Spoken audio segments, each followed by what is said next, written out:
everybody, welcome back to another one.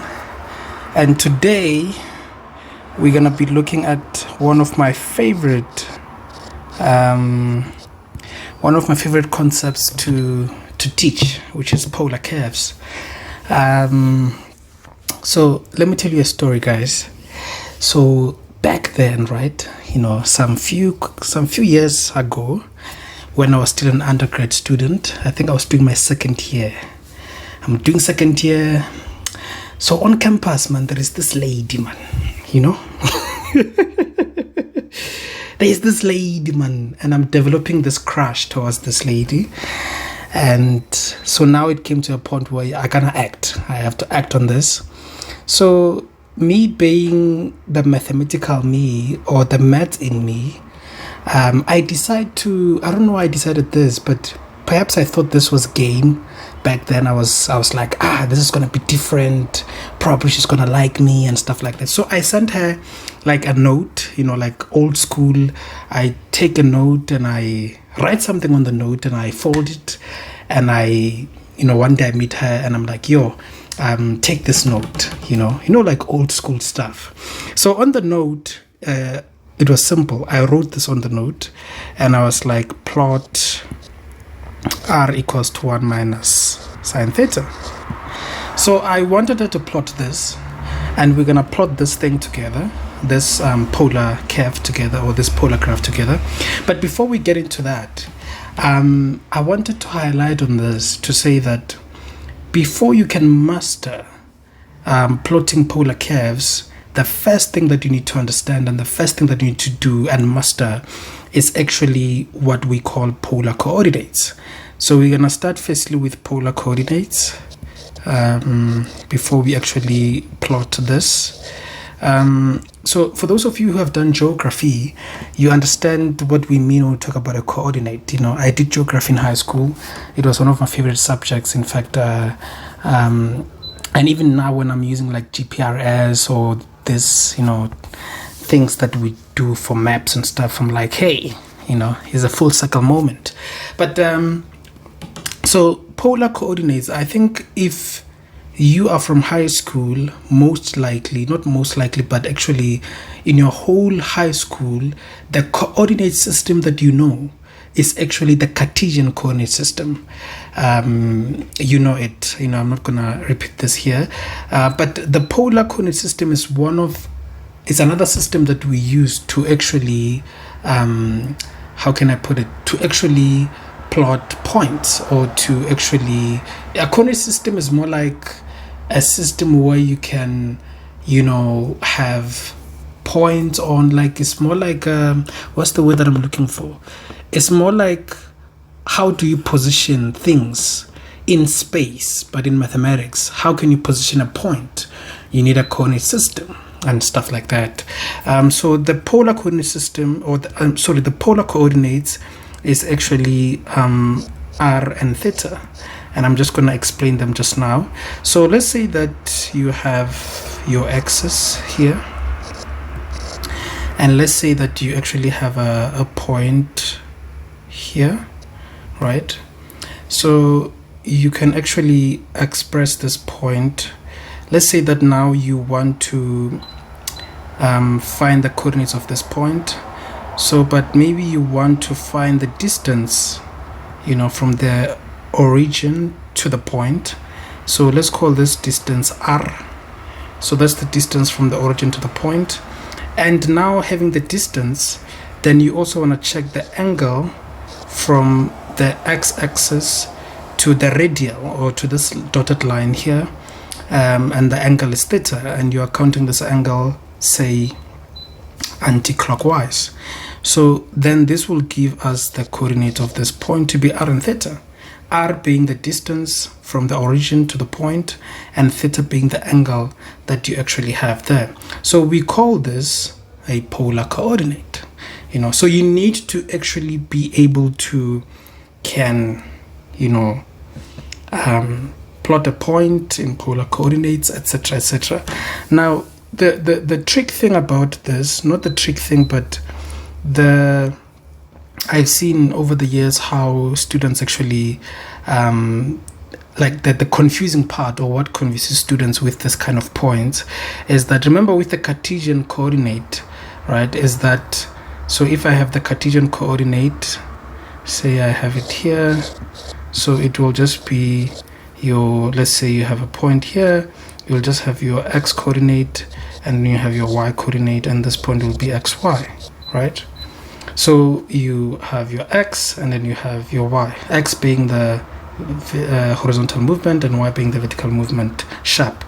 But with polar coordinates is that you firstly start by looking for the angle first, and then thereafter you can now check the distance, or r, from the origin. So you actually start with the angle, and then after that you actually can find your radial. Whereas with the Cartesian, you actually start with your x, and then you have your y.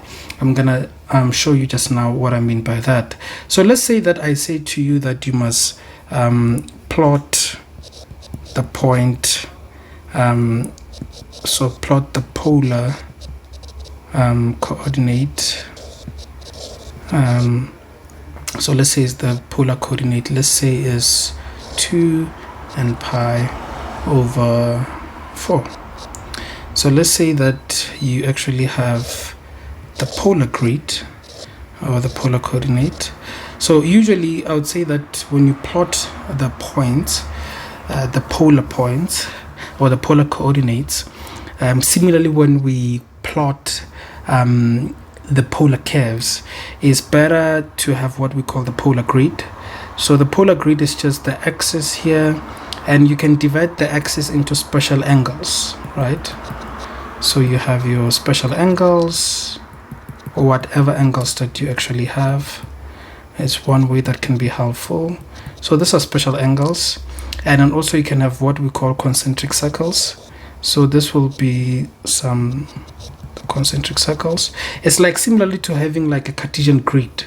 You know, when you're dealing with Cartesian coordinates, like for example here, you can actually divide this into, you know, into a grid, you know, and then you have something like this. And then we know that for the Cartesian plane, you're gonna have square grids. But for the polar for the polar grid, you can actually have something like this, because in polar coordinates it's more like we're moving in circular motions or something like that. So let's say that the first concentric circles has radius 1, and the second concentric circle has radius 2, and let's say this is 0, and then this is pi by 6, which is 30 degrees. Remember, you must always put your angles in radians if that is the radian measure that you're using, or you're using degrees, but we prefer to use radians, especially at varsity. This is pi over 4 is 45 degrees, this is pi over 3, 60 degrees, then this is pi over 2, etc, etc. So now if I want to plot this point, 2 and pi over 4, so I have to actually, firstly the distance from the origin to the point is 2, but I won't firstly look for the distance first. I would actually start with the angle first. So pi over 4 is happening in this radial, right? So I know that my point will be somewhere along this radial. So this is pi over 4, that's the angle that I have.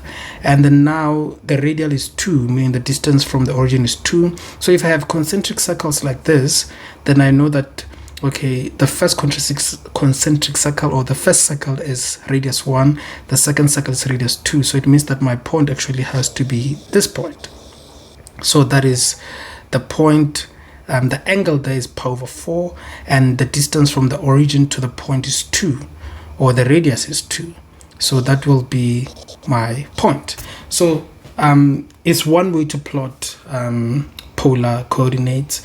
You might not be having the polar grid all the time. Sometimes it's just, you know, just an estimate, etc, etc. But please be able to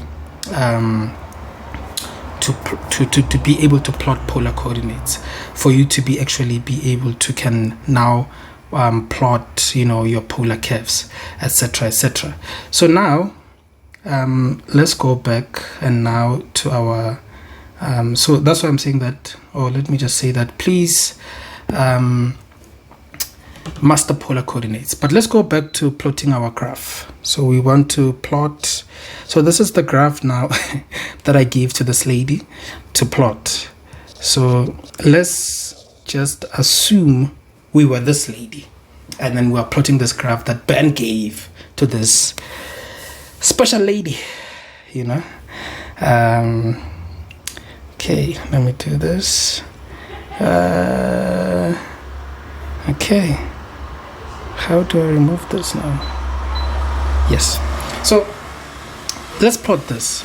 So now, you know, when you started to plot graphs, I'll remind you, in high school, you were actually given a graph, y is equals to f of x, and then we knew in high school that x is the independent variable and then y is the dependent variable. In other words, y depends on x, and you'd actually make a table, and then from there you'd actually choose values of x, and after that you'll find values of y, and then thereafter you'd actually maybe plot the points. Let's say this was y is equals to x. Then you choose the points, let's say maybe -2, -1, 0, 1, 2, and then you'd find the y values. Oh, they're going to be the same in this case because y is equals to x, and therefore you'll plot this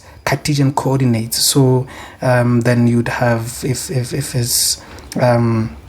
we're at 0, we're at 0, and if x is 1, y is 1, then you'd have the point. If x is 2, y is 2, then you'd have the point, and then you'd plot all the points, and then after that you realize that, oh, let me join all the points, and when you join all the points, then you get a line, which is a straight line. So that is the traditional way of plotting a graph. So similarly with a polar graph, you can actually also do the same.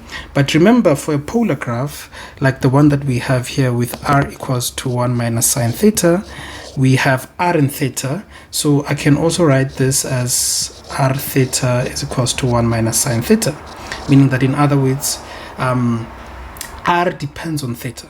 So meaning that when you plot this, you can also do the same thing and maybe have a table, and say you have theta, and then you have r, and then you actually you choose values of theta that you're going to choose. So usually for this kind of graphs, we would have that theta is actually between 0 and 2 pi, the whole revolution. So you'll choose values of between 0 and 2 pi, or whatever restrictions you have on theta, and then so you're going to have 0, let's say you're going to have pi over 4, these are the special angles now, pi over 6, pi over 3, etc, etc. And then you'd have the values of r, and then after having the values of r, you would then now plot those values in the polar grid. So you'd have your polar grid, just like we did previously, and you divide it into special angles and concentric circles, and then thereafter you'd actually plot the polar coordinates. So if this is the polar coordinates, I'm just giving an example that when you plot the polar coordinates, let's say you get this, and then you get this, I'm just giving an example, then it means that your graph will look like something like that, and then you'd go to the next step. So the traditional way, or the first principles way of plotting a graph is exactly that. You have the equation of the graph, then you determine, or you realize which one is your independent variable, which is your independent variable. You choose the values for the independent variable, and then you determine the dependent variable, and then after that you have your points. In this case, you'll have the polar coordinates, or the polar points, and then thereafter you plot the points on the polar grid or on the polar plane, and then thereafter you join the points, and voila, you have your graph. So that's the standard way of plotting a graph. Like similarly, you did this in high school. But then this is the tedious way of plotting a graph, in fact, because when it gets complicated, you having to make a table all the time, it gets tedious. So in high school, you actually graduated from plotting the graph in this fashion. And then what you did, now you're no longer plotting the you're no longer plotting the table, but now you'd find things like what are the intercepts, right? Sorry. You'd find what are the intercepts, and then thereafter you determine if there are any turning points, right? And after that you'll determine if there are any asymptotes, you know, etc, etc. And then from there you would just actually, or maybe even the shape, you determine the shape of the graph by determining things like, is it concave up, is it concave down, does it have the inflection point, and where do we have inflection points, etc, etc. So you actually graduated from plotting the graph in the actual table way, but now just finding the most important points, the most important, aspect of the graph, like the intercepts, the turning points, the asymptotes, the shape, the inflection points, etc, etc. Now, similarly, we're gonna do the same approach for the polar graph. So we're not gonna plot it this way, whereby we are just doing the table, but instead, one way to actually can plot it and plot it faster is to determine symmetry, so is to determine symmetry. I'm gonna talk about that just now. And then maybe the other way, in some cases or in some books, what they do is that they actually plot the graph in the Cartesian grid, and then after that, or in the Cartesian plane, and transfer it into the polar grid. So you can plot the graph or the curve in the Cartesian plane. Guys, Cartesian is actually a name of a person, so it must always have a capital letter, and then transfer, to the polar grid. I'm just going to show you now, and the other thing that you can do is to find the R max, the R mean, etc, etc. Let me just do this nicely. So the first thing is that, so let's say that you have R, you have your equation, so you have R theta equals to, or let me say that you have your function, you have R as a function of theta. So obviously for polar graphs, R is always a function of theta, or you can just say, let's just say you have R as R theta, right? So the first thing to do is to check for symmetry.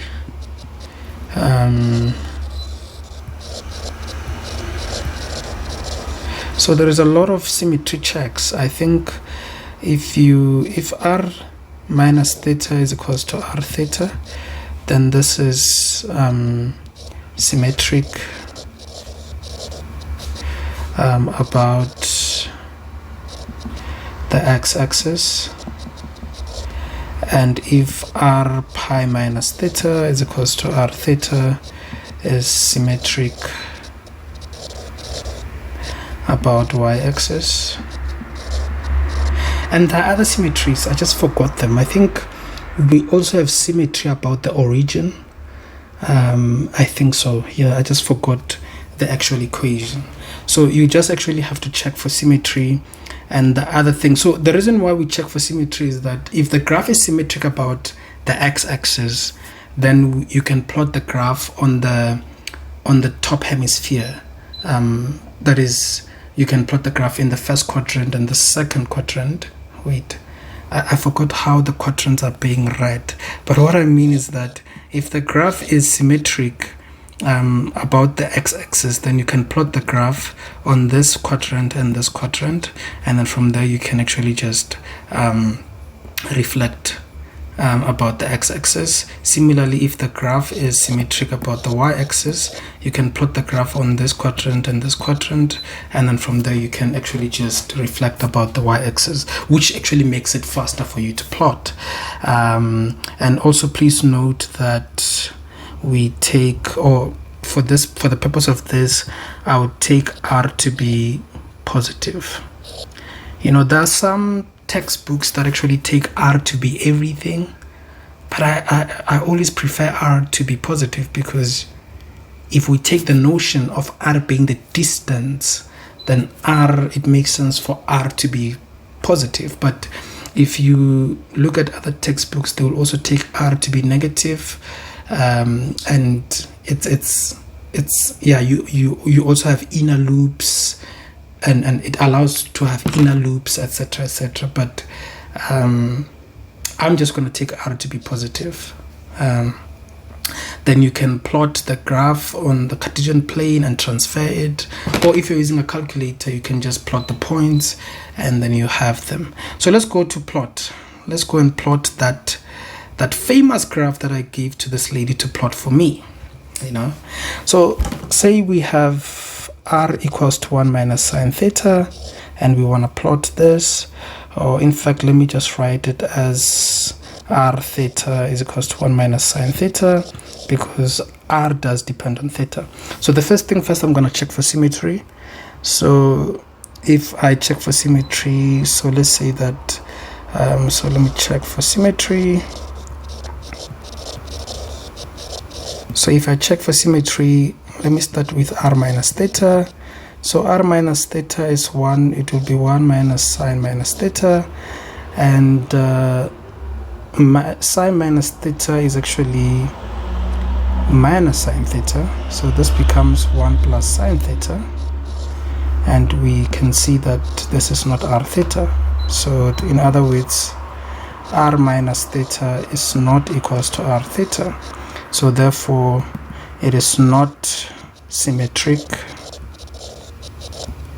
about the x-axis. So let's check for whether it can be symmetric about the y-axis. So now for y-axis, let's check r pi minus theta, which is going to be 1 minus sine pi minus theta. And sine pi minus theta is actually sine theta. You can check this. Pi being 180 degrees, you can expand this using the compound angle identities, but I think most of you know this, that sine pi minus theta is actually sine theta, and then this is r theta. So we are actually having that,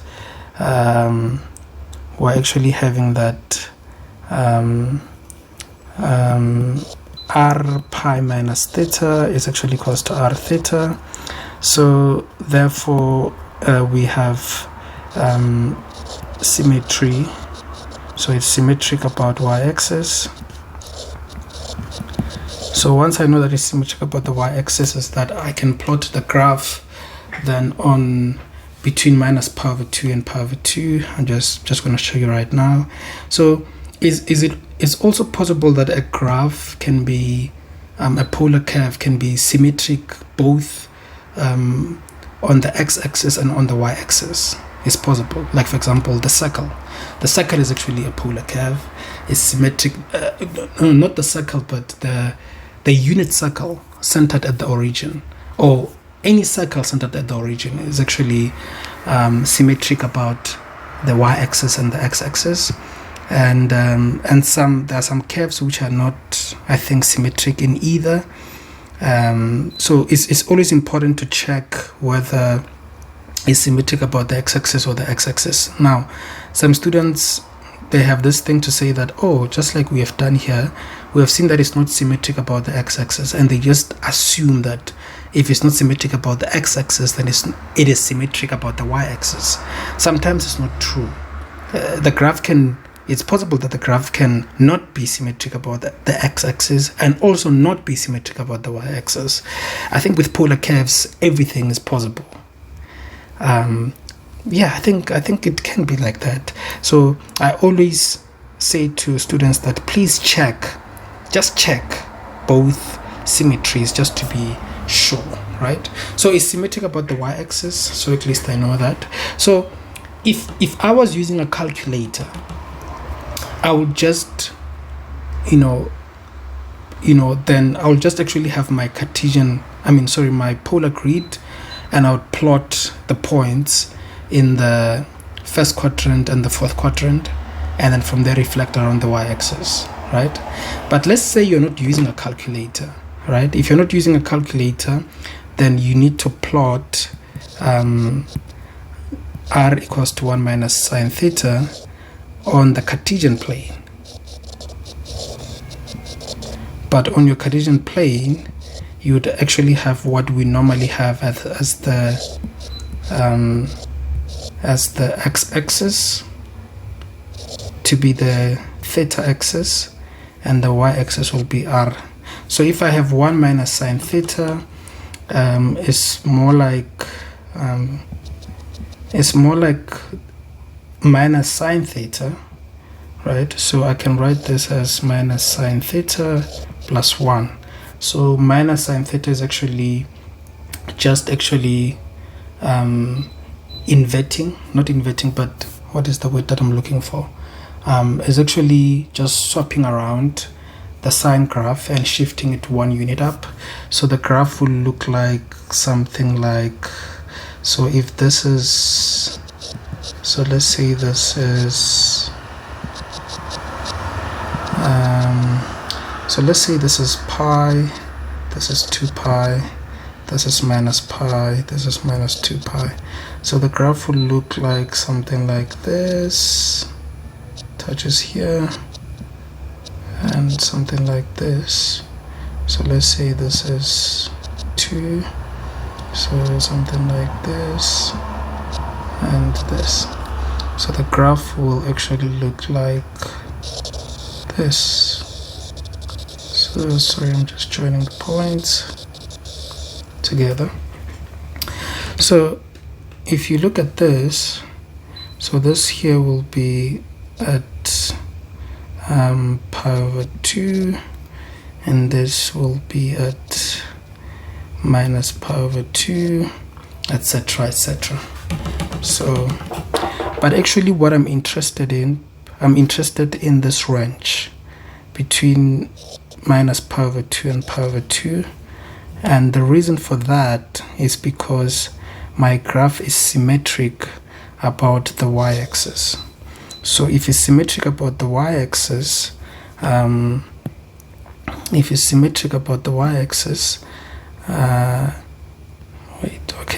so my graph is symmetric about the y-axis. So if it's symmetric about the y-axis, then I will plot my graph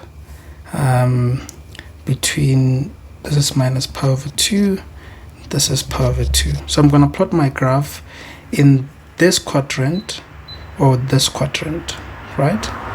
So let me just divide my polar grid with special angles. Some of the students, they call this the unit circle. I don't know where they get the name from, but yeah. So let's say this is 0 radians. This is, let's say this is 30. This is 45. This is 60, right? And because I'm using the negative angles, I can call this minus pi over 6, I can call this minus pi over 4, and this minus pi over 3, right? So now, one thing that is also quite important, especially when you draw the concentric circles, is to look for your R max. So your R max, in this case, what is your maximum R? So our maximum R here, the highest possible number for R will be 2. So this is 2 here. So R max is 2, and then R mean will actually be 0. So if R max is 2, then I know that I should have 2 concentric circles in my thing. So let's say I have a concentric circle here, and I have another concentric circle there.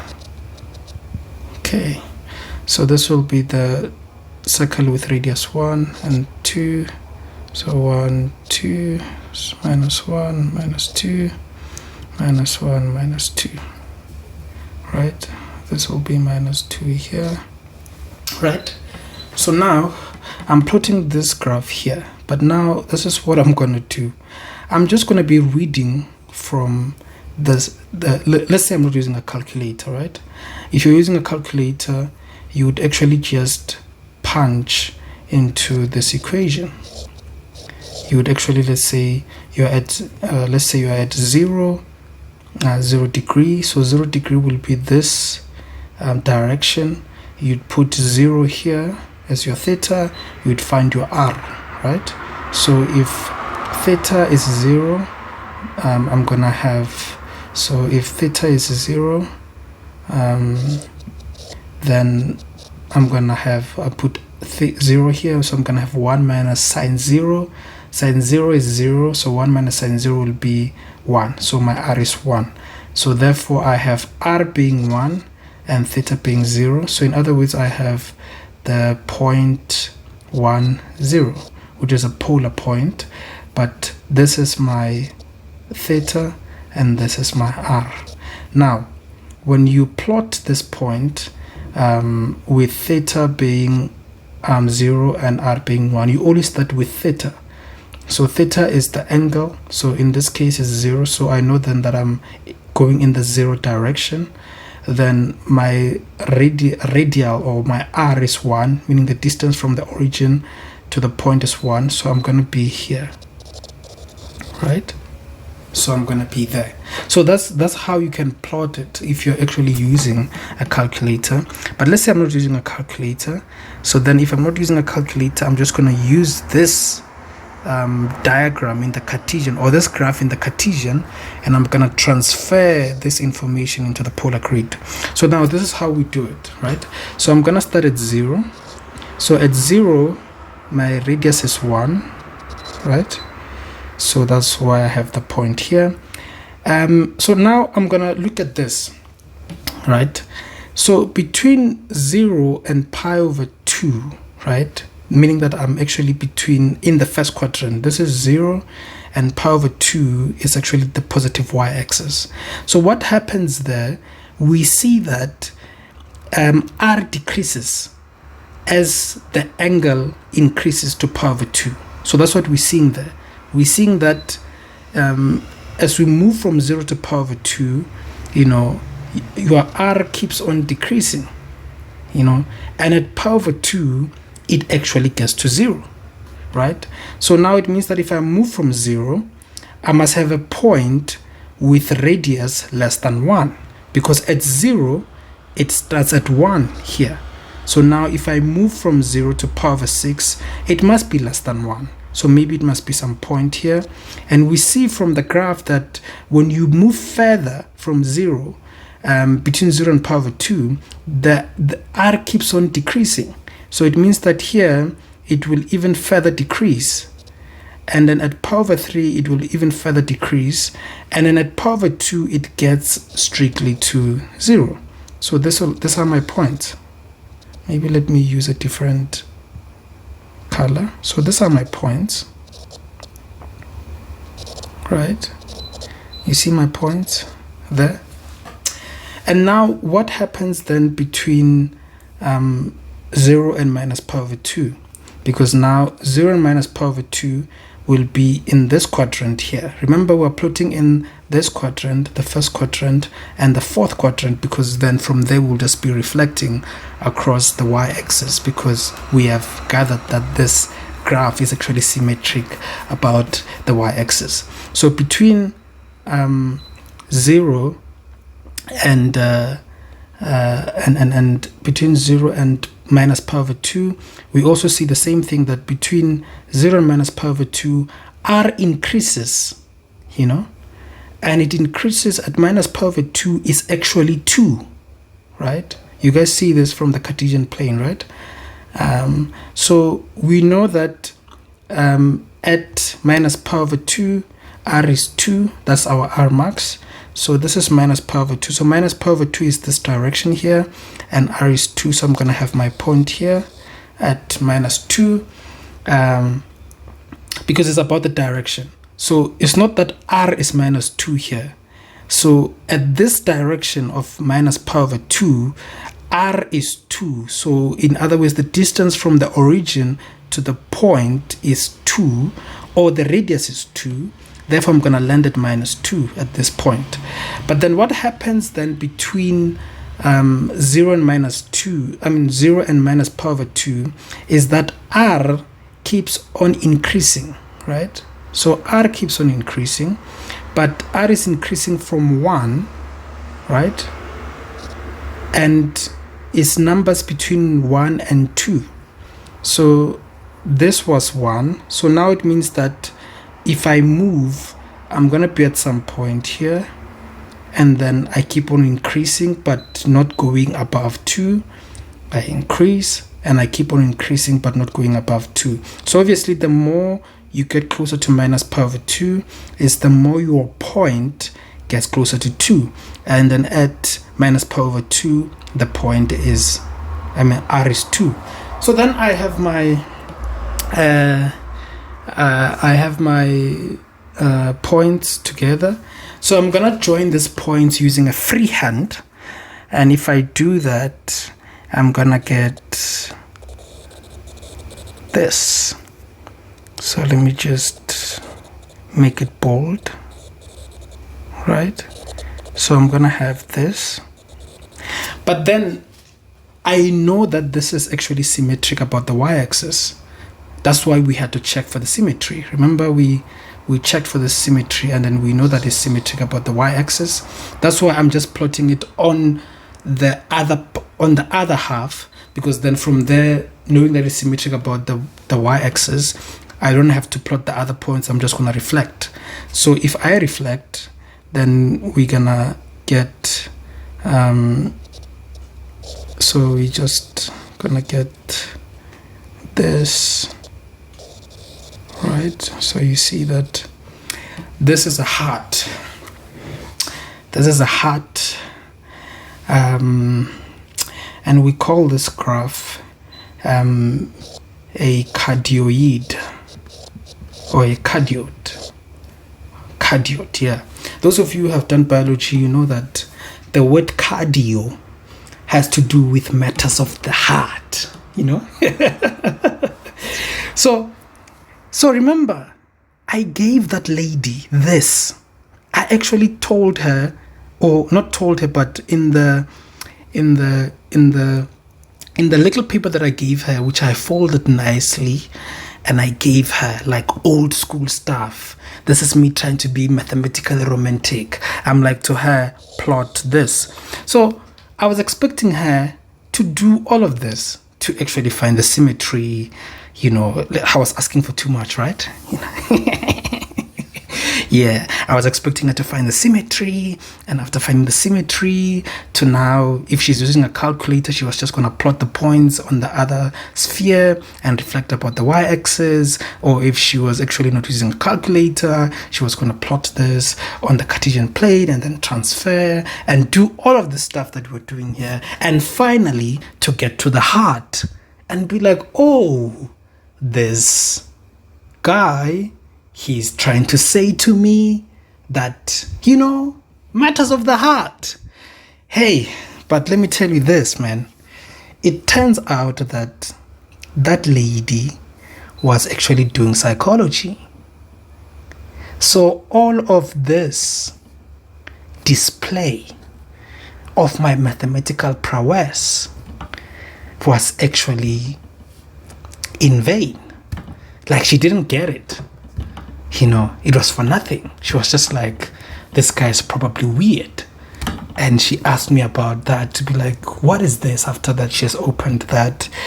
And I won't tell you how it ended, you know, from there.